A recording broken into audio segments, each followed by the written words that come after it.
Bonsoir, bonsoir à nous tous. Je nous souhaite la bienvenue dans ce service. Et aujourd'hui, nous allons, euh, comme chaque dimanche d'ailleurs, nous entretenir autour d'un sujet que je trouve important au vu du temps qu'il fait, du temps, la saison et du moment précédent dans lequel l'Église se trouve. Amen. Je nous ai dit que l'enlèvement est imminent. Tu vois bien aimé, ne crois plus que l'enlèvement est un slogan. C'est plus un slogan. Je suis de ceux qui pensent que ça peut se produire à tout moment, même cette année. Amen. Donc, soyons prêts. Le son de la trompette peut sonner à tout moment. Je répète, même cette année. Donc, bien aimé, il est important pour nous de faire ou d'opérer des choix judicieux. Nous devons maintenant choisir ce que nous voulons effectivement. Amen. Qu'est-ce que tu veux? Quelle est ta priorité? Quelle est ma priorité? Tu vois, nous ne pouvons plus vivre comme des gens sans priorité. Alors, on vit, on attend notre mort. Non, je t'ai dit que tu ne vas pas mourir. Tu vois, tu ne vas pas mourir. Même si tu ne crois pas au message de l'immortalité, en tout cas, tu ne vas pas mourir avant l'enlèvement. Ça, je peux te promettre. Mais le problème, c'est que, est-ce que tu seras de ceux qui partiront ou bien de ceux qui resteront pour la grande tribulation? Je dis encore, c'est possible que ce soit notre dernière année sur Terre. C'est fort possible, bien aimé. Et je nous ai dit ce qui peut retenir, ou disons ce qui retient le son de la trompette. Il faudrait que la totalité des païens puissent entrer.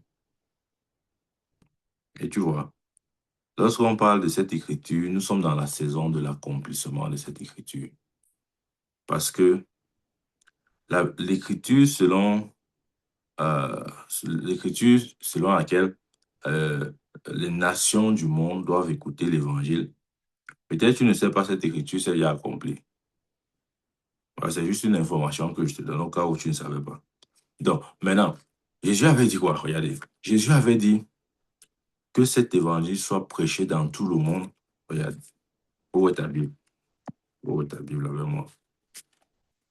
Dans Marc,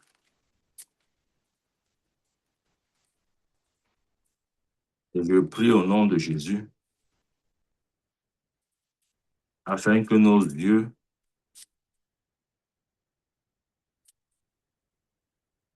s'ouvrent et que nous puissions entendre clairement ce que Dieu veut nous communiquer ce soir. Amen. Dans Marc 16, il dit, celui qui... Non, voilà. Allez par tout le monde prêcher la bonne nouvelle à toute la création. Amen. Allez par tout le monde prêcher la bonne nouvelle à toute la création. Je crois que c'est plutôt le rendu de Matthieu qui dit allez par tout le monde prêcher la bonne nouvelle afin de servir de témoignage, alors viendra la fin. Ouais. Donc Jésus ici conditionne, une des choses qui conditionne le son de la trompette, c'est le fait que l'évangile soit prêché dans toutes les nations. Et il était dit, oui, c'est juste à titre d'information, hein, au cas où tu ne le savais pas. Cette écriture s'est déjà accomplie. Voilà. Peut-être je crois que non. On attend l'enlèvement, mais est-ce que les nations ont alors compris l'évangile? Non, mon prophète, attendons encore. On n'attend plus. On n'attend plus, bien aimé. Je te dis la vérité. Ne sois pas surpris. Il ne faut pas rester comme ça là. Tu dis, hey, l'enlèvement s'est produit. Ils sont où? Ils sont déjà partis. Alors que toi, tu es resté. Non. Les nations ont déjà entendu l'évangile. Ça, je peux te rassurer. Maintenant, ce qui retient le son de la trompette, c'est que le Seigneur s'est réservé un nombre bien précis. Un peu comme l'Apocalypse parle des 144 000, les élus, ok? Et il y a aussi un nombre comme ça là. Je ne dis pas que c'est 144 000, là, non, c'est pas ça. Mais il y a aussi un nombre précis comme ça que Dieu s'est réservé. Et lorsque nous atteindrons ce nombre, la trompette va sonner. Dans l'écriture des nations, la prédication dans les nations, je t'ai dit que c'était déjà accompli. Le reste va dire que non, mon prophète, je crois que l'enlèvement, c'est pas pour maintenant parce que les nations n'ont pas encore entendu. Qui t'a dit ça? Ça c'est déjà accompli, hein. Voilà. OK. Maintenant, nous sommes en train d'attendre La dernière chose que nous attendons, c'est que l'effectif soit au complet, l'effectif des païens censés entrer dans le royaume. Et c'est pour ça qu'en 2026, l'une de nos responsabilités, justement, c'est de trouver cette dernière personne qui, comment dire, qui mettra le nombre complet. Parce que Dieu, je dis encore, Dieu s'est réservé un nombre. Et je peux nous donner un exemple, par exemple, Apocalypse, quand il parle des 144 000 élus, vous voyez, qui représentent l'ensemble des Juifs qui seront sauvés pendant la tribulation. Ouais, Dieu s'est réservé même pour cette période un nombre bien défini. De la même manière, Dieu aussi, de manière générale, dans le sens du salut, s'est réservé un nombre bien défini. Et quand ce nombre sera atteint, la trompette retentira. Tu vois, il faut que je te dise ça. OK. Donc, c'est de ça qu'il est question, bien aimé. Nous attendons la dernière personne. Où est-elle? Où est cet homme? Où est cette femme? Cherche-le, s'il te plaît. Cherche-le. Trouve-le. Cherche-le jusqu'à le trouver. Cherche-le jusqu'à le trouver. Il a dit, car je ne veux pas, frère, que vous ignorez ce mystère. Ouais. Il parle en termes de mystère. Que vous ignorez ce mystère afin que vous ne regardiez point comme sage. C'est afin que vous ne vous regardiez point comme sage. C'est qu'une partie d'Israël, suivez bien maintenant, une partie d'Israël est tombée dans l'endurcissement. Une partie d'Israël est tombée dans l'endurcissement jusqu'à ce que la totalité des païens soit entrée. Jusqu'à ce que la totalité des païens soit entrée. Voilà ce que nous attendons maintenant. Voilà ce que nous attendons maintenant. La dernière personne qui va entrer va littéralement être le point final à l'époque où l'ère de l'Église. Et bien sûr, ce point final est sanctionné par, par l'ascension ou l'enlèvement de l'Église. Tu vois, tu n'as plus assez de temps. Et je t'ai dit que ça peut se produire à tout moment, même cette année. Si cette personne est atteinte, cette année, ça se produira cette année. Tu vas pas dire que, oh, ah, mon prophète, je ne savais pas. Ça m'a surpris. Non, ça ne t'a pas surpris. Je te dis ça chaque jour. Amen. C'est pourquoi, sachant ces choses, nous devons nous positionner maintenant de manière claire pour le Seigneur. Nous ne devons plus avoir un pied dedans, un pied dehors. Tu vois, non? Tu dois être tellement, ta position doit être tellement claire que Dieu ne doit pas avoir des doutes à ton sujet ou à mon sujet. Il ne doit pas nous regarder et dire que celui-ci, il avait moi. Est-ce qu'il avait le monde? Bien-aimé, refuse d'embrouiller Dieu. Refuse d'embrouiller Dieu. Maintenant, tu dois être clair. Refuse d'embrouiller Dieu. Amen. Ouais, des fois, nous embrouillons Dieu par notre caractère indécis. On est à gauche, à droite. On est avec Dieu, avec le monde. On pioche un peu partout. Non, non, non, non. Non. Ça doit s'arrêter. Bien-aimé, si tu n'arrêtes pas ces habitudes ou si je n'arrête pas ces habitudes en 2026, on sera surpris. On sera surpris de voir que la trompette sonnera et nous n'entendrons absolument rien.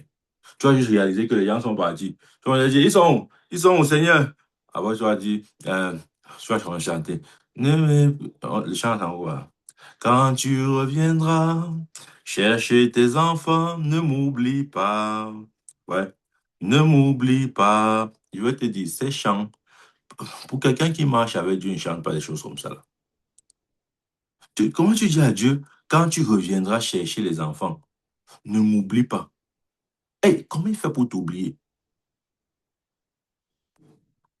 Esaïe dit que, est-ce qu'une mère poule abandonne ses petits? Si même la mère poule abandonne ses petits, moi, l'Éternel, je ne vous abandonnerai pas. Ouais, quand quelqu'un chante comme ça, c'est qu'il pleure. En fait, il faut comprendre, c'est juste la quantité là qu'il connaît. Il ne connaît pas plus que ça. Dieu ne peut pas laisser celui qui lui appartient, qui est dans sa paume de main. Jésus pouvait dire, ce que tu m'as donné à moi, et personne ne peut les ravir de ma main. Pourquoi nous pensons que non? Il faut qu'on chante comme ça. Oh Seigneur, après on chante en pleurs. Quand tu reviendras, oh Seigneur, oh, tu vas revenir. Pardon, ne m'oublie pas. Cherche tes enfants. Ne m'oublie pas. Ne m'oublie pas, Seigneur. Ne m'oublie pas. Ouais. Quand tu fais les choses comme ça, il faut lire la Bible. C'est pas que tu ne lis pas la Bible que tu dis les choses pareilles. Amen. Comment il va t'oublier? S'il t'oublie, ça veut dire que tu ne lui appartenais pas. Et ça, on doit être clair. Si Jésus vient chercher ses enfants comme tu chantes là, et qu'il finit par t'oublier, ce n'est pas parce que tu as oublié de lui chanter cette chanson, non, c'est parce que dans ta vie quotidienne, tu ne lui appartenais pas. C'est la seule chose qui peut, n'est-ce pas, pousser le Seigneur de t'oublier quand il viendra chercher ses enfants. C'est la seule chose. Donc, je vais besoin de chanter, ne m'oublie pas, Seigneur, la fête, si. On m'a parlé de la grande tribulation, pardon, ne m'oublie pas, ne veux pas la marque de la bête. Pardon, Seigneur, ne m'oublie pas. Maintenant, tu vois, je sais ce qui nous inspire. On va commencer à dire que, oh, le brigand à la croix a dit à Jésus, oh, que quand tu viendras dans la gloire, souviens-toi de moi. Voilà, voilà à quoi se résume notre foi. Ta foi se résume à un brigand à la croix. Pourquoi tu veux parler comme ce brigand? Lui qui n'a jamais été enseigné sur la foi, il n'a jamais marché dans la foi, il ne connaissait rien du christianisme. Non, ces paroles te plaisent, ça t'intéresse. Tu pars chercher les paroles du brigand à la croix. Oh, tu sais, mon prophète, le brigand à la croix, avant de mourir, avait dit, oh Jésus, souviens-toi de moi quand tu reviendras dans ta gloire et dans la gloire des saints anges. Ne m'oublie pas. Maintenant, tu commences à dire, oh Seigneur, ne m'oublie pas aussi, ne m'oublie pas. Tu n'es pas ce brigand.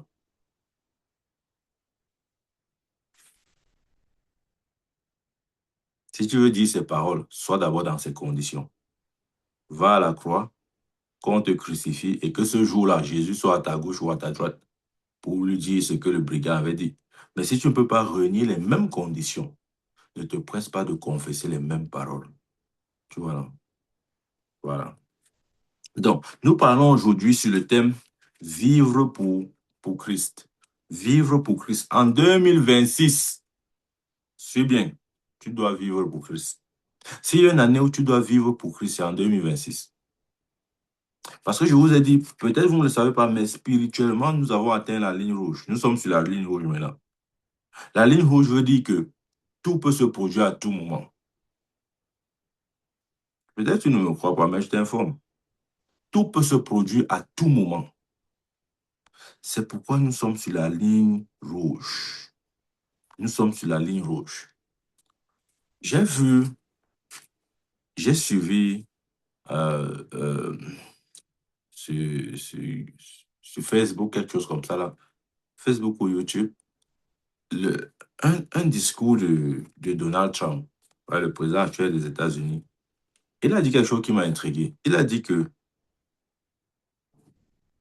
les fêtes de Noël 2025 pourraient être notre dernière fête.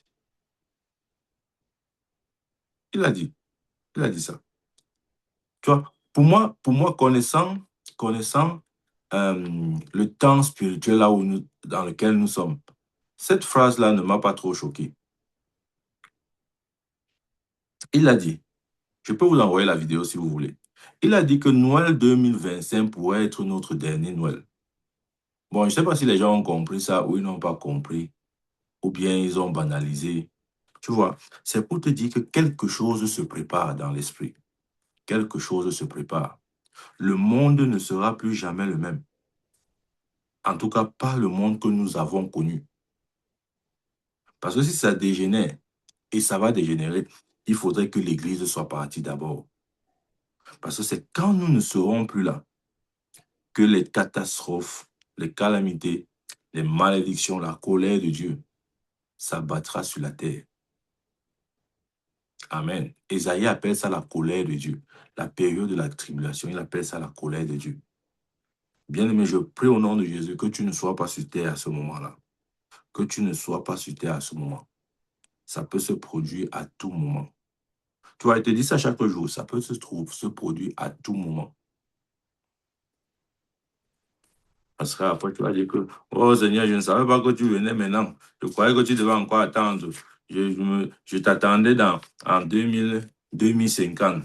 Tu voilà qui est venu plus tôt que prévu. Ou disons plutôt que mes calculs. Maintenant, moi, je vais faire comment? Voilà ce qui était dit. Deutéronome 30, verset 19. Vivre pour Christ, c'est le thème d'aujourd'hui. Deutéronome 30, verset 19, il dit, je vous déclare, hein,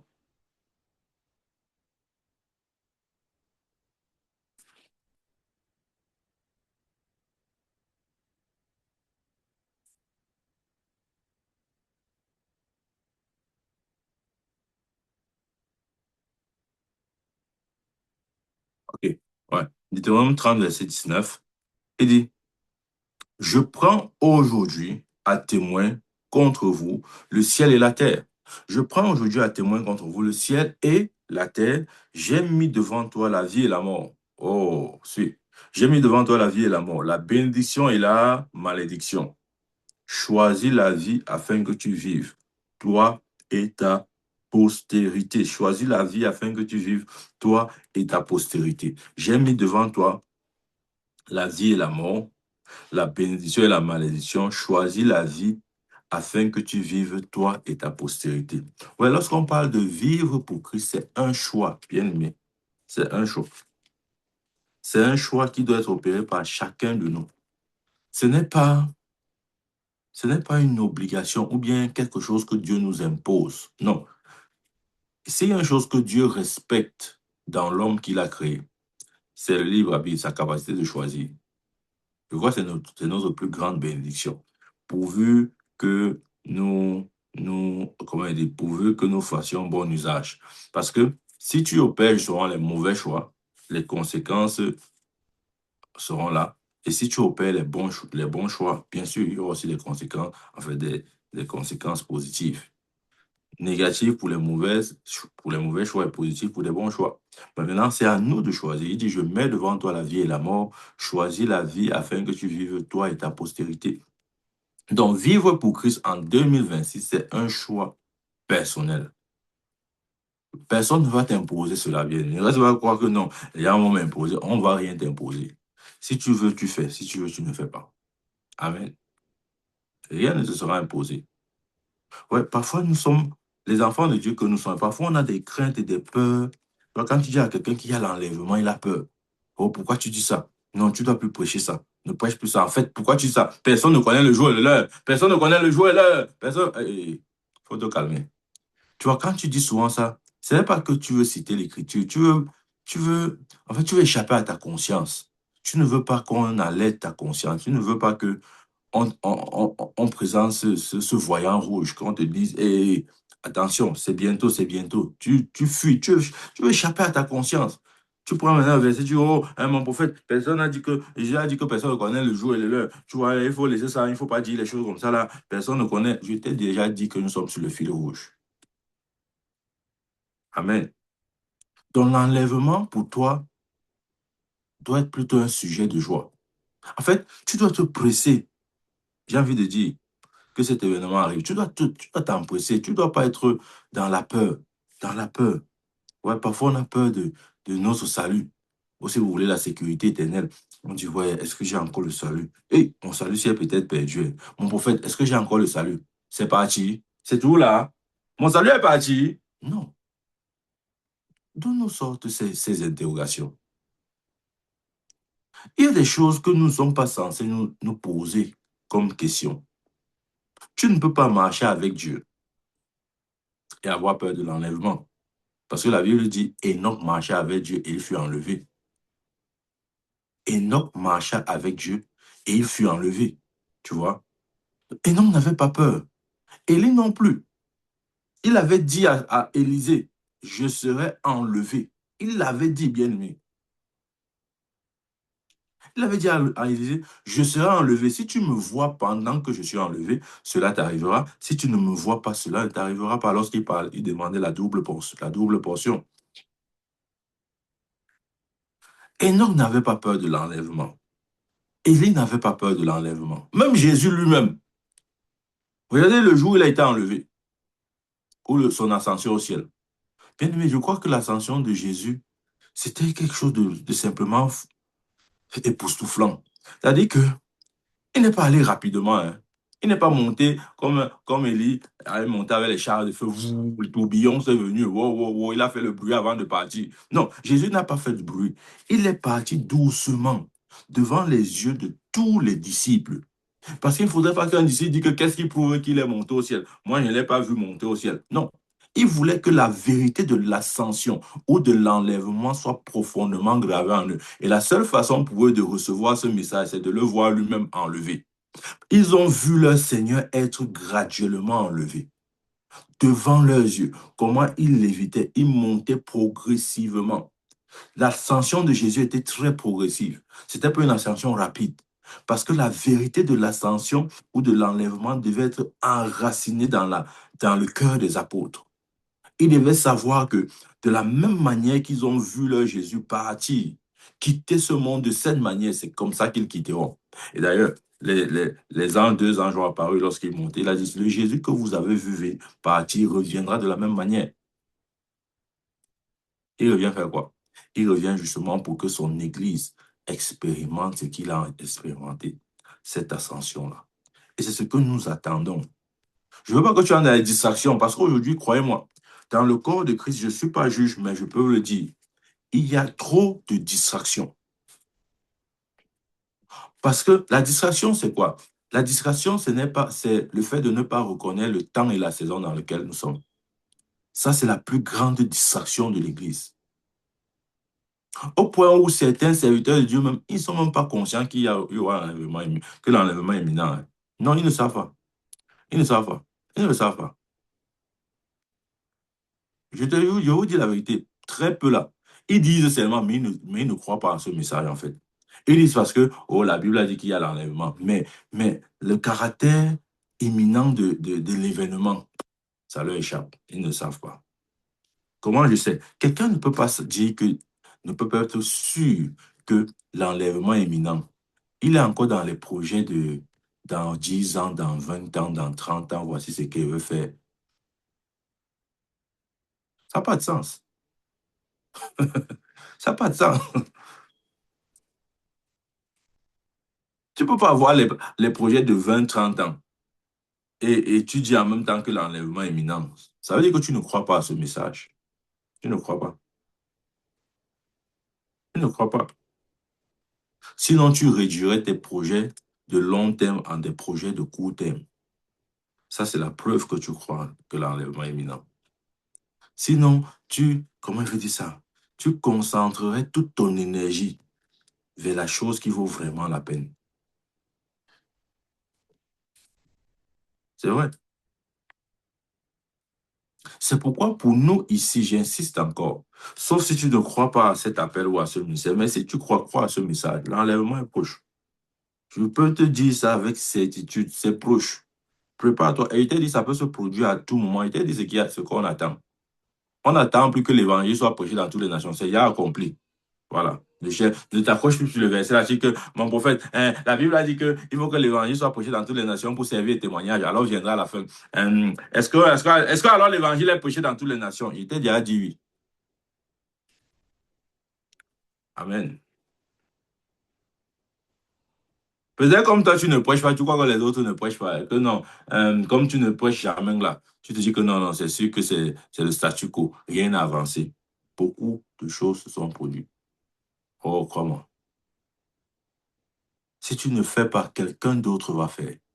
Ouais, lorsque Judas a été enlevé, c'est-à-dire lorsque Judas a perdu sa place, bien aimé, on a tiré au sort, on a choisi quelqu'un pour le remplacer. Tu vois, tu n'es pas indispensable. Si Dieu te demande de faire quelque chose, si tu ne veux pas faire, il va susciter quelqu'un d'autre à ta place. Oh oui. Donc ne crois pas que non, comme toi, tu ne prêches jamais là, que c'est comme ça avec tout le monde. Tout le monde ne prêche pas. Il y a des gens qui se bougent, bien aimé. Il y a des gens qui se bougent sérieusement. Amen. Et le résultat, c'est que je suis en train de te dire, toutes les nations ont déjà entendu. Donc, ne reste pas sur le verset là pour dire que mon prophète, les nations n'en ont pas encore entendu. Pourquoi tu dis que l'enlèvement, c'est bientôt? Amen. Nous devons, quand nous marchons avec Dieu, il y a des choses qui sont clairement établies en nous comme des vérités certaines. Nous avons, un, la vérité de notre enlèvement, comme Enoch et Élie. Deux, nous avons la vérité de la sécurité éternelle, ou bien si vous voulez, de notre salut. Nous ne serons pas des gens qui cherchent le salut. Eh, est-ce que j'ai déjà perdu le salut? Eh, mon prophète, s'il te plaît, prophétise-moi. J'ai encore le salut. J'ai perdu le salut. Si je meurs, je vais aller où? Toi-même, réponds à cette question. Ne cherche pas la prophétie pour répondre à cette question. Toi-même, réponds. Tu as la réponse. La seule chose qui peut amener un chrétien à douter sur la sécurité éternelle ou sur le salut, c'est justement s'il ne vit pas pour le Seigneur. C'est tout. La seule chose qui peut te faire douter de ton examen de baccalauréat, c'est si pendant l'année, tu n'as pas étudié. Oh oui, si tu n'as pas étudié, tu vas douter. Tu vas douter. Tu vas commencer à dire que, on va te poser la question, tu es sûr de passer l'examen? Tu vas dire, ah, attendons d'abord voir les épreuves. Tu vois, quand quelqu'un parle comme ça, il ne s'est pas préparé.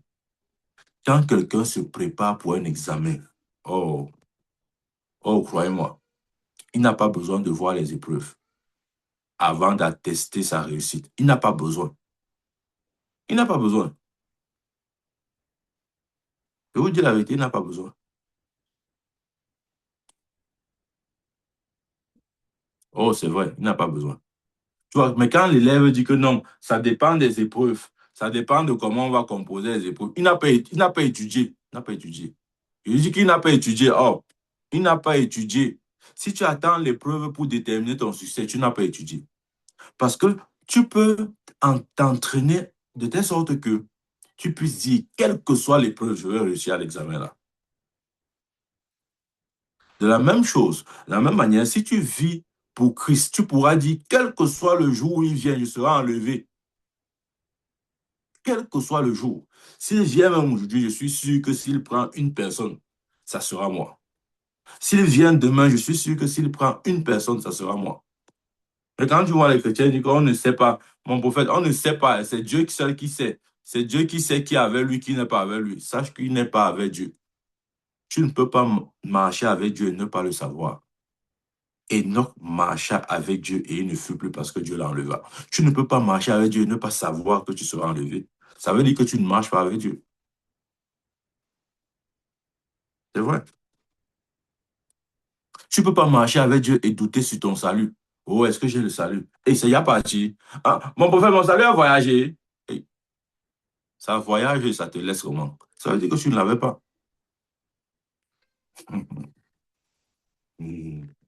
Regardez, la question du salut, je pense que le salut est quelque chose de réel pour toute personne qui est née de nouveau.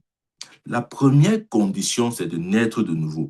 Mais je crois aussi que le salut est quelque part conditionné par, par justement notre capacité à vivre ou non pour Christ.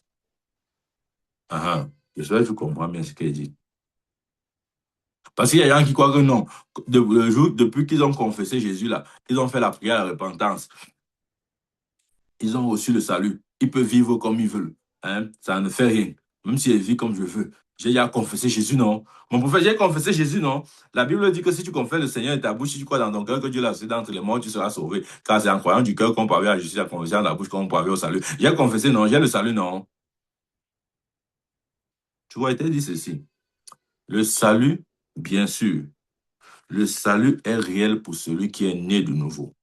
Mais en même temps, ce salut est conditionné par notre capacité de vivre, à vivre pour Christ ou à marcher dans sa justice jusqu'à la fin. Donc, quelqu'un qui confesse Jésus et que dans son quotidien, de manière consciente, il choisit de vivre une vie du monde, il met son salut en péril. Oui, il met son salut en péril. Ça, c'est vrai. Donc, parfois, il y a encore que non. J'ai confessé Jésus, même si je pas dans le monde, même si je ne suis plus dans les choses de Dieu, même si je ne pars plus à l'église, même si je ne suis plus Dieu, ce n'est pas un problème. Hein? J'ai déjà confessé Jésus. Tu seras surpris que le son de la trompette là va t'échapper. Tu vas dire, hey, ça a sonné. Et pourquoi il n'a pas compris? Non, tu n'as pas compris parce que tu as refusé de choisir la vie. Je mets devant toi la vie et la mort, la malédiction et la bénédiction. Choisis la vie afin que tu vives toi et ta postérité. Bien-aimé, en 2025, nous devons faire le choix de Christ. Le choix de vivre pour Christ. Amen. Je dis, nous devons faire le choix de vivre pour Christ. Est-ce que c'est ton choix? Est-ce que c'est ce que tu veux? C'est ce que tu dois normalement désirer le plus. Ouais, c'est pour ça que j'ai aimé beaucoup le chant de Ariane qui a dit, hein, ça, on dit quoi là? Que vaut mieux Christ que tous les biens de ce monde. C'est une saison de ta vie. où tu dois dire, confesser cette vérité. C'est cette saison dans laquelle nous sommes, en 2026. Que Christ ait du sens pour toi plus que toute autre chose. Oh oui, c'est vrai, mon frère. Ne dis pas qu'il te dérange, je te dis la vérité. Et je vais être quitte de ton sang. Ouais, le problème avec les prophètes, c'est que Dieu nous donne des responsabilités bizarres. Il avait dit à Ézéchiel, je crois, que si tu ne préviens pas et que la personne meurt dans son péché, tu porteras la responsabilité de son sang. Moi, je ne veux porter la responsabilité de sang à personne, non. Je veux mes mains propres. On va dire aujourd'hui que Jésus, moi, j'ai jamais été averti. Oh, ton prophète ne m'a jamais dit ça. Après, maintenant, Jésus se tourne vers moi. Oh, toi là, viens ici. Qu'est-ce que tu n'as pas fait? Qu'est-ce que tu n'as pas bien fait? Non, je suis libre, je suis quitte du sang de tout le monde. Il dit dans Philippiens 1, verset 21, car Christ est ma vie et la mort m'est un gain. Tu vois, non? Christ est ma vie. Bien aimé, en 2026, tu dois dire ces versets-ci.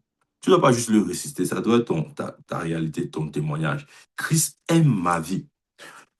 Pour Paul, il n'avait pas deux vies. Ouais, des fois, on a deux vies, hein. On a notre vie, entre guillemets, personnelle, ou ce que les gens appellent la vie privée, et on a, entre guillemets, la vie de Christ. Non, ça ne marche pas comme ça, là. Paul n'avait pas deux vies. Il a dit, car Christ est ma vie. Il ne reconnaît qu'une vie, la vie de Christ en lui. Il dit, c'est ça ma vie. C'est pourquoi en 2026, Christ doit avoir une place, comment on dit ça? La prééminence. Christ doit être le premier dans ta vie. Christ doit être le premier. Oh oui, Christ doit être le premier et ça doit être un choix. C'est un choix, bien aimé. C'est un choix. Je ne dis pas que non, bon, mon prophète, tu vois, non, oui, mais non, c'est un choix. C'est un choix. Car Christ est ma vie et la mort m'est un gain. Christ est ma vie. Il ne vivait que pour lui. Ailleurs, il dit, je regarde toutes choses comme de la boue afin de gagner Christ. En 2026, regarde toutes choses comme de la boue afin de gagner Christ. Ça veut dire que la priorité de ta vie n'est rien d'autre que Christ. Si tu vis pour Christ. Il a dit, je suis mort et si je vis, c'est Christ qui vit en moi. Si je vis, c'est au nom du Fils de Dieu que je vis. Christ doit être maintenant notre priorité. Nous devons vivre pour lui. Vivre pour Christ signifie quoi? Ça veut dire que, comment il va expliquer ça? Ailleurs, il dit, quoi que vous fassiez, en parole ou en action, faites-le au nom de Jésus-Christ. Donc, ça veut dire mourir littéralement à, à nos égaux, à notre ego, à, à nos intérêts. Ne plus agir juste par satisfaction personnelle, mais regarder la priorité qui est l'intérêt de Dieu. Autrement dit, si Dieu veut quelque chose, c'est suffisant pour que tu sois motivé. Jésus pouvait dire à ses disciples, ma nourriture est de faire la volonté de mon Père. Lorsqu'il était dans Jean 4, lorsqu'il se trouvait avec eux, la femme samaritaine. Et ils ont posé la question, mais quelqu'un lui a-t-il apporté à manger? Quelqu'un lui a-t-il donné à manger? Il a dit, non, ma nourriture est de faire la volonté de mon Père. C'est ça, vivre pour Christ. Vivre pour Christ, c'est vivre dans la pleine conscience de l'accomplissement de la volonté de Dieu. À tout prix et à tout. Quel que soit ce que cela te coûtera, bien-aimé. Tu dois être prêt. Les apôtres, leur vie ne signifiait plus rien du tout. Leur vie sur terre, ils n'avaient plus rien à préserver. Ouais, des fois, on a tellement beaucoup de choses à garder. Parfois, tu veux garder ta dignité, ton honneur.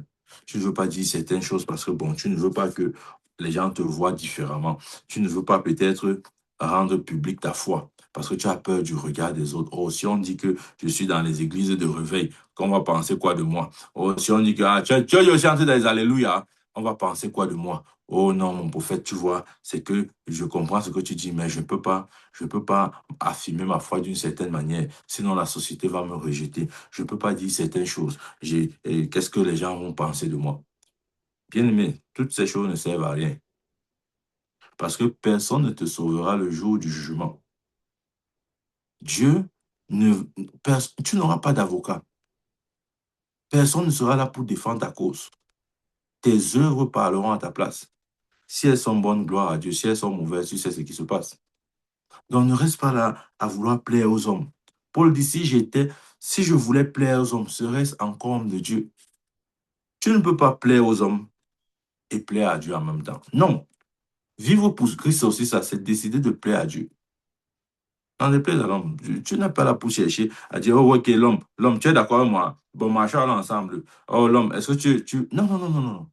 En 2026, bien aimé, la vie de l'homme importe peu pour toi. Que ta vie importe peu pour toi. Que ce qui compte pour toi, c'est ce que Dieu dit. Si Dieu a dit quelque chose, c'est suffisant. Si Dieu te dit quelque chose, c'est suffisant. Tu veux juste que Dieu te dise quelque chose.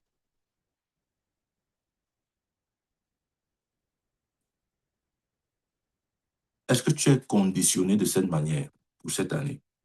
Est-ce que tu es conditionné à être, ouais, parfois Paul écrit ses épîtres, il dit, moi, Paul, esclave de Jésus. Est-ce que tu es conditionné à vivre cette vie d'esclave? Pourquoi il se présente comme un esclave? Parce que l'esclave n'a plus de volonté. La volonté de l'esclave, c'est de faire la volonté de son maître. L'esclave n'a plus de volonté personnelle. Vivre pour Christ, c'est mourir à sa volonté personnelle. Ou ce n'est plus ce que tu veux qui prime, qui passe, c'est ce que Dieu veut. Qu'est-ce que Dieu veut? C'est exactement ce que tu fais. C'est aussi ça, vivre pour Christ. Mais des fois, Dieu nous dit des choses. Nous disons, ah, Seigneur, tu déranges. Tu déranges, moi, je ne veux pas faire ça. Moi, j'ai autre chose. J'ai autre projet. J'ai mes plans. J'ai mes plans. Je ne veux pas faire ça.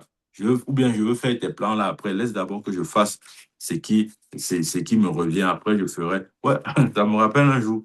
J'avais dit à quelqu'un, suis-moi. Il a dit, OK, je veux te suivre, mais laisse d'abord que j'aille enterrer mon père, j'aille enterrer ma mère. Après, je viendrai te suivre. Quand tu vis pour Dieu ou pour Christ, tu ne dis pas ce genre de choses. Si Dieu te dit, suis-moi, tu laisses tout, tu le suis. Tu ne dis pas ça, tu ne mets pas en pause les plans de Dieu pour accomplir d'abord les tiens avant de revenir sur ceux du Seigneur. Non. C'est pas comme ça. Quand tu vis pour le Seigneur, si Dieu te dit, suis-moi, quel que soit ce que tu fais, tu déposes tout, tu pars. Vous vous rappelez Matthieu? Quand Dieu a dit, oh, Matthieu, suis-moi, il a déposé tout ce qu'il faisait, s'est levé, il est parti. C'est ça, vivre pour Christ. Mais quand tu ne vis pas pour Christ, tu as d'abord tes petits projets. Dieu te dit, fais ça. Tu dis, bon, Seigneur, attends, alors je finis rapidement mon projet, c'est alors. Je finis ça vite, vite, vite, après, viens. Je te promets, je veux faire ce que tu veux. Mais attends qu'il finisse d'abord ça. Il te dira comme il a dit à cet homme à qui il avait dit, suis-moi. Il a dit, laisse-moi d'abord enterrer mon père. Il a dit, laisse les morts enterrer les morts. Toi, suis-moi. Il y a une priorité qui doit être, n'est-ce pas, clairement établie en 2026. Oh oui, il y a une priorité que tu dois établir. Tu vois, si tu vis à la lumière de toutes ces paroles, tu ne peux pas avoir peur de l'enlèvement. Tu ne peux pas avoir peur au sujet de ton salut. Non, ce n'est pas possible, bien-aimé. Ce n'est pas possible. Vous voyez, Dieu nous a donné toutes les ressources afin que ce qu'il a dit de nous, nous puissions pleinement vivre sa parole. C'est d'ailleurs pour ça qu'il nous a donné l'Esprit de Dieu. Il nous a donné l'Esprit de Dieu afin d'être pour nous ce guide, afin d'être pour nous celui qui ne nous guide pas seulement, mais qui nous maintient dans le standard de Dieu. Qu'est-ce que j'entends par standard de Dieu? Qui nous met à l'abri de toute chute. L'une des choses que le Saint-Esprit opère dans notre vie, pour ceux qui collaborent avec sa volonté, c'est de nous préserver de toute chute. Dans Jude chapitre 24, ouais, Jude, c'est un seul chapitre, Jude chapitre 1, c'est un seul chapitre, comme il dit, verset 24, il dit, or, à celui qui peut nous préserver de toute chute, et vous faire, ok, à celui qui peut vous préserver de toute chute, et vous faire paraître devant sa gloire irrépréhensible et dans l'allégresse. Ouais. Quand tu vis pour Christ, bien aimé, bientôt tu vas vivre ce verset. Parce qu'il y a des gens qui disent que non, mon prophète, je pense que nul n'est parfait. On est appelé à tomber. D'ailleurs, la Bible dit que cette fois le juste tombe, cette fois l'Éternel le relève. hein, tu commences à chercher les versets comme ça là. Oh, la Bible dit que cette fois, le juste tombe. Maintenant, tu commences à planifier ta chute parce que tu espères relèvement. Non, si je ne chute pas, comment Dieu va me relever? Et si je ne chute pas et Dieu ne me relève pas, comment l'écriture va s'accomplir? Tu vois, tu es dans la confusion. Tu vois, parce que tu ne sais pas que dans la Bible, les paroles ne se valent pas. Dans la Bible, Dieu a dit certaines choses dans un contexte bien précis. Nous partons dans l'Ancien Testament. Oh, la Bible a dit que mon juste tombe cette fois. Et cette fois, l'Éternel le relève. Tu vois comment tu... Toi-même, hein, quand tu lis le verset là, tu... Ah, ça veut dire que je dois tomber. En tout cas, je veux tomber. Dieu va me relever afin que ça s'accomplisse l'Écriture. Non. Ça, c'est l'Écriture des gens qui n'ont pas la foi. Des gens qui ne sont pas, comment on dit ça, qui ne vivent pas dans la dispensation dans laquelle tu es. C'est pour eux que Dieu a prévu ce genre de choses. Dieu a prévu de nous maintenir irrépréhensibles. OK? Elle dit, oh, à celui qui peut vous préserver de toute chute. Dieu, Dieu le plan parfait de Dieu pour l'Église, ce n'est pas qu'elle chute et qu'elle soit relevée ensuite. Non. Le plan parfait de Dieu pour l'Église, c'est de la maintenir ou de la préserver de toute chute. Ça, c'est le plan parfait.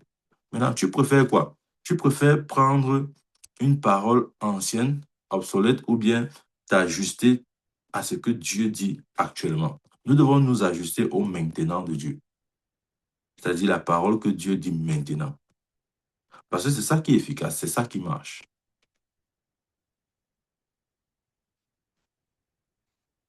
Or, à celui qui peut vous préserver de toute chute et vous faire paraître devant sa gloire, irrépréhensible et dans l'allégresse. Une fois, je parlais de ce verset, j'ai dit, va toi-même faire tes recherches sur le mot irrépréhensible. Tu seras surpris de savoir ce que ça veut dire.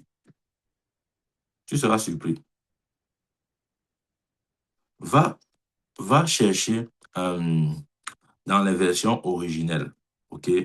La version originelle. Et tu cherches le mot irrépréhensible dans la version grecque originelle.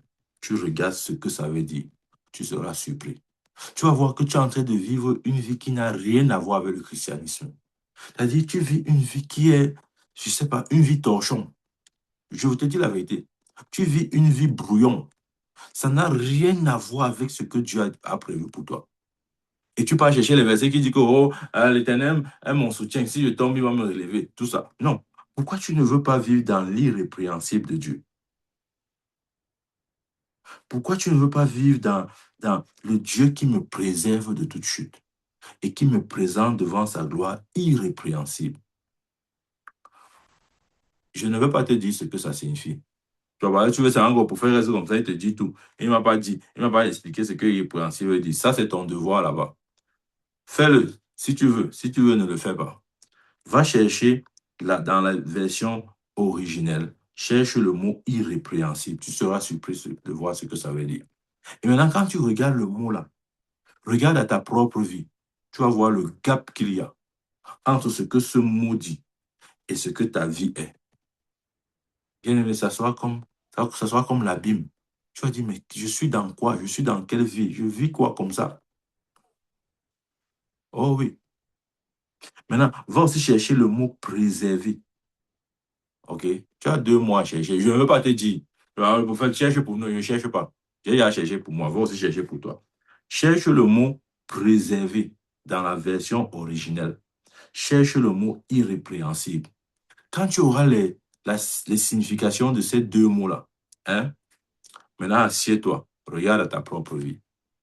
Tu vas voir que tu es en train de vivre une vie torchon. Je te dis la vérité.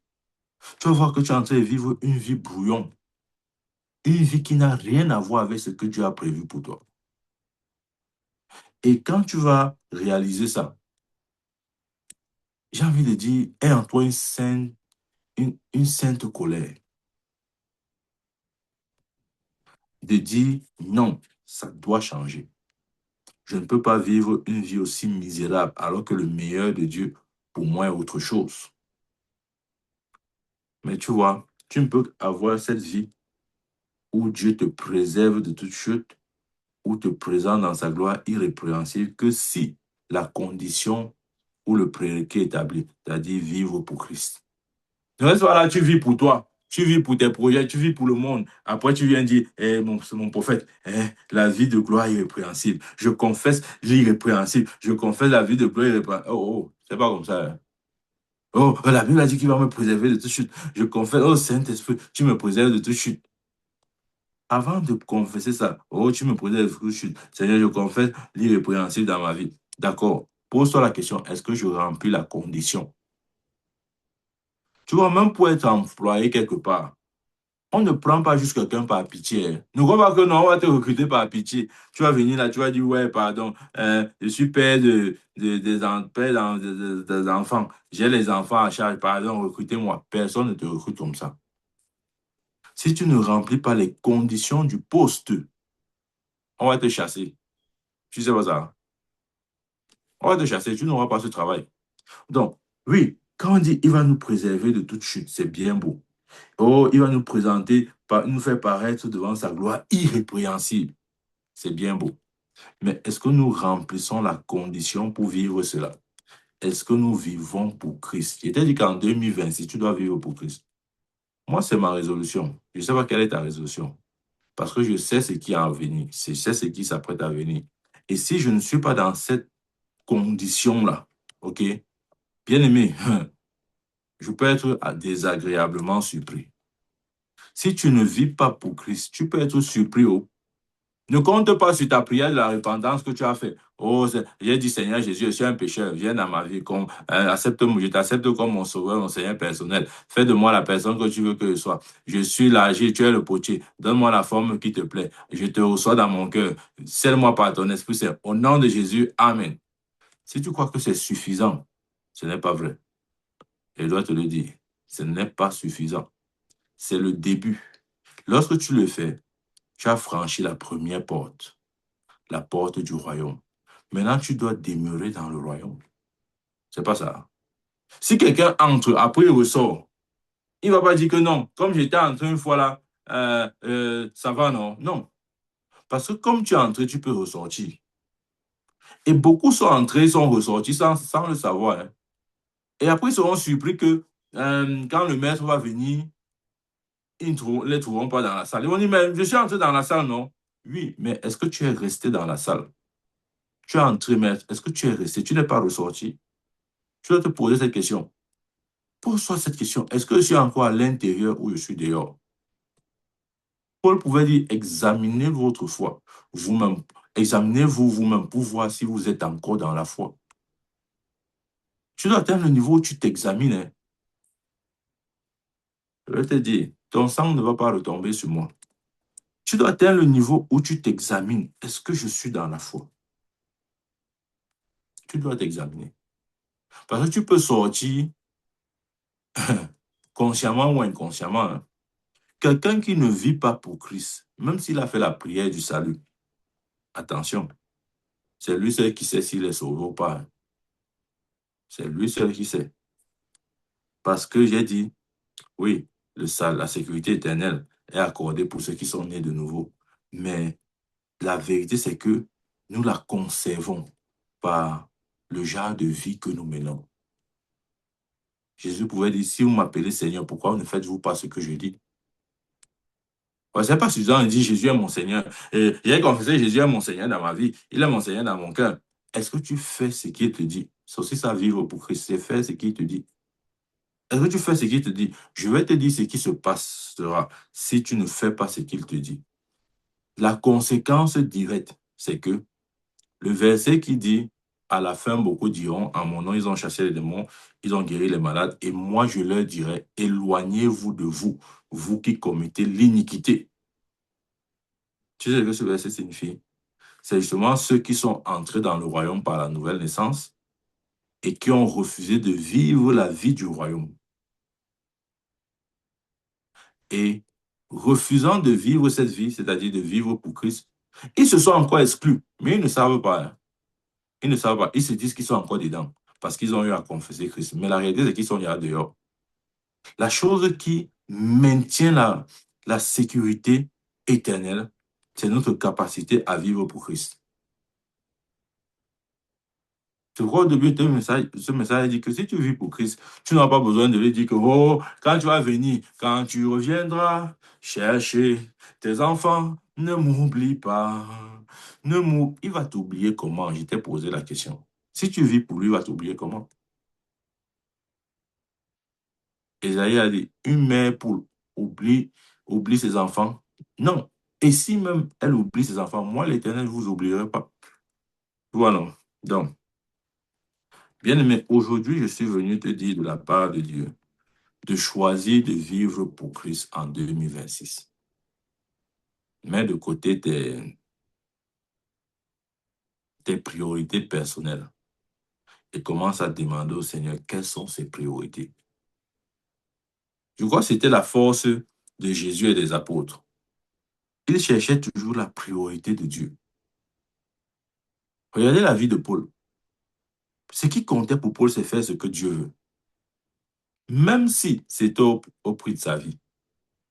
D'ailleurs, plusieurs fois, sa vie était exposée à la mort. Il le dit, plusieurs fois, il a frôlé la mort. Mais aujourd'hui, nos vies sont tellement chères que si Dieu te dit, va faire telle chose, tu vas d'abord évaluer le risque. Quel est le risque qu'en faisant cette chose, je perde ma vie? Hein? Tu veux d'abord évaluer le risque. Et tu veux te rassurer que le risque que le risque tend vers zéro pour t'engager.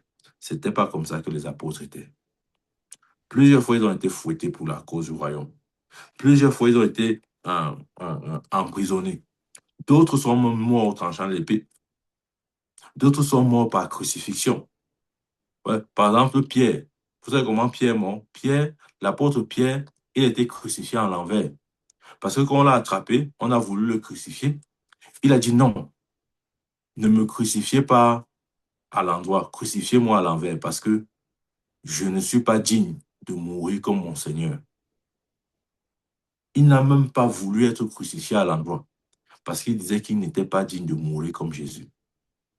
Tu vois, ce ne sont pas des gens qui avaient peur de mourir. Nous, on a souvent peur, on préserve tout, notre vie, nos intérêts, nos investissements. Dieu te demande une petite chose, tu commences à réfléchir, oh, est-ce que c'est Dieu? Est-ce que c'est Dieu? Non, je crois que ce n'est pas Dieu.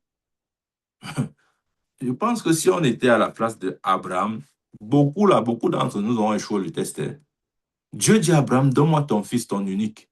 Si c'était nous, ah non, je rebuke every spirit that speak in my ear. I rebuke you. Ça veut dire que tout esprit qui me suggère des autres pensées, je te reprimande, je te chasse, alors que c'est Dieu qui te parle. Tu vois, parce que la priorité n'étant pas Dieu, tout ce qui touche à ta priorité est systématiquement réprimandé. Tu vas prendre autorité. Je prends autorité au nom de Jésus-Christ. Toute voix qui me parle, toute voix qui me demande de sacrifier mon fils Isaac, je te condamne, je te condamne. La Bible dit que toute langue qui se lèvera contre toi tombera sur ton pouvoir. J'utilise le nom, l'autorité qu'il y a à Jésus. Je condamne toute langue, toute voix qui parle dans mon esprit, au nom de Jésus. Tu vois, tout ça, cette folie-là, c'est parce que, tu vois, Christ n'est pas ta priorité. Tu vois, c'est pour ça qu'il il ne peut pas te demander ce qui est ta priorité et tu donnes. Tu vois, tu vas lier la voix de l'Esprit de Dieu, croyant que croyant que c'est le démon qui parle. Bien aimé, en 2026, commence à réviser tes priorités. Moi, je t'ai dit ça ouvertement. Je n'ai pas parlé en parabole. Je t'ai dit que 2026 pourrait être la fin. Si nous trouvons la dernière personne qui mettra au complet le nombre des païens, la trompette va sonner. Tu vois là qui t'avertit. Tu vas dire, oh, Seigneur, ne savait pas. Tu sais, je te dis ça chaque jour. Tu vois, non? Tu sais. Il faut reviser ses priorités. Qu'est-ce qui est prioritaire pour moi? J'ai bien aimé le chant de notre sœur Ariane tout à l'heure. Je crois, je ne me rappelle plus mot pour mot, mais ça disait un truc comme quoi Christ est prioritaire sur tous les biens. Aujourd'hui, est-ce que ce sont les biens qui sont prioritaires? Est-ce que c'est accomplir tes projets personnels qui sont prioritaires? Point d'interrogation. Ne dis pas que mon prophète, je ne sais pas, tu sais. Tu ne sais pas comment. Bah, souvent, nous, On a cette habitude-là. On veut toujours échapper à notre conscience. Au lieu d'affronter la vérité, on veut faire comme l'animal, il met sa tête dans le sable et tout son corps est dehors. Non. Affronte la vérité, bien-aimé. Affronte la vérité. Prends maintenant le taureau là par les cornes. Affronte la vérité. Tu as longtemps jonglé, fuis, tu te caches, tu sors, tu fais comme la souris. Ne sois plus la souris. Parce qu'elle te dit qu'il y a un chat qui est prêt à te manger. Si tu continues à faire comme la souris, tu vas rencontrer le chat. Et tout chrétien qui se comportera en 2026 comme une souris, il va rencontrer le chat. Le chat ici, c'est Satan. Et si tu es la souris, Satan est un chat, il va te manger. Donc, refuse d'être une souris en 2026. Choisis d'être un lion, parce qu'on ne mange pas un lion. Jésus est présenté comme le lion de la tribu de Juda. On n'a pas dit la souris de la tribu de Juda, non. C'est le lion de la tribu de Juda. Donc, la souris, c'est tout ça, les malices, les jongleries. On fait comme la sagesse du village. C'est-à-dire que tu crois que tu es très sage et que Dieu est à la limite même idiot. Tu vas le tromper, tu vas le jongler. Tu ne peux pas le jongler. Tu vas jongler quelqu'un qui dit qu'avant qu'une parole ne soit dans ton cœur, il la connaissait. Tu peux jongler quelqu'un comme là. Bien aimé, tu peux jongler l'homme, mais tu ne peux pas jongler Dieu. Parce que avant que toute pensée ne monte dans ton cœur, lui, Dieu avait déjà lu la pensée là. Donc tu ne peux pas le jongler. En 2026, refuse d'être ce chat. Vous voyez, les chrétiens chats. Je veux dire quoi? D'être cette souris. Il y a les chrétiens souris. Ils sont en train de... Vous voyez comment la souris fait, non? Elle entre et sort. Elle entre et sort. Tu n'arrives pas à la cerner. Allez, dès que la souris voit qu'elle t'a vu, ou bien tu l'as vu, allez, elle est en train de fuir. Il y a les chrétiens comme ça. Arrête de fuir. Parce que si tu échappes au propriétaire de la maison, tu ne vas pas échapper au chat. Il t'a dit que le chat ici, c'est Satan. Et il aime les souris. Il se nourrit des souris. Mais il ne se nourrit pas des lions. Sois un lion. Un lion, c'est quelqu'un qui s'affirme. C'est quelqu'un qui sait ce qu'il veut. C'est quelqu'un qui s'impose dans son royaume. C'est quelqu'un qui a de l'autorité. C'est quelqu'un qui n'aime la proie de personne. Au contraire, c'est lui le prédateur. C'est lui qui chasse. C'est lui qui mange. Amen. Bien-aimé, je vais m'arrêter là en te disant, vis pour Christ en 2026. Vis pour Christ en 2026. Amen. Que Dieu te bénisse au nom de Jésus-Christ. Amen, amen. Gloire à Dieu. Avons-nous Amen, des amen, questions? papa. Amen. Amen, Amen, prophète. amen. Amen, J'ai amen, choisi amen. de vivre pour Christ. Amen, Ah oui, amen. 2026. Amen. Amen. C'est une résolution, c'est une décision, c'est un choix. C'est ma résolution cette année. J'ai choisi de vivre pour Christ. Je refuse d'être la souris. Je suis un lion et je veux vivre comme un lion. Amen. Qu'il en soit ainsi pour toi au nom de Jésus-Christ. Amen, amen, amen. Gloire à Dieu. Avons-nous des questions?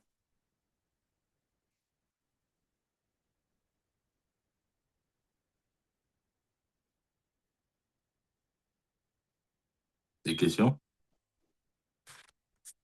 C'est bon pour tout le monde? Ah, c'est bon pour moi, prophète. Merci. Refuse d'être une souris. Ouais. Laisse l'onction de la souris. Parce que tu vois, quand tu es une souris, tu veux un chat. Le chat va te manger. Vous voyez? C'est vrai.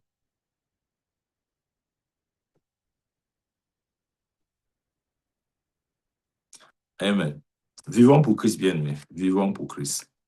Vivons pour Christ. Vivons pour Christ.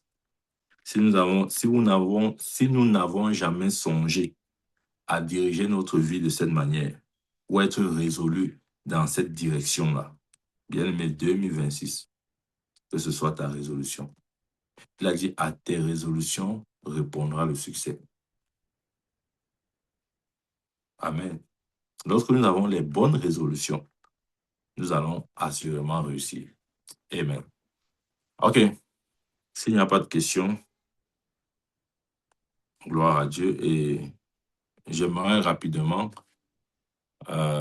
avoir des volontaires, OK, qui, en leurs propres mots, pourront dire ce qu'ils retiennent ou ce qu'ils gardent de ce message. Tu vois, tu dois toujours sortir avec quelque chose. Tu dois garder quelque chose. Garde le dépôt, comme Paul pouvait dire. Garde le dépôt. Amen. Et ne laisse pas Satan venir voler la parole que tu as entendue aujourd'hui.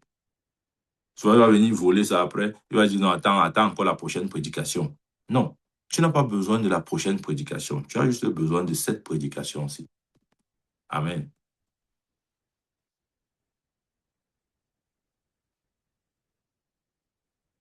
Amen. Ouais, prophète.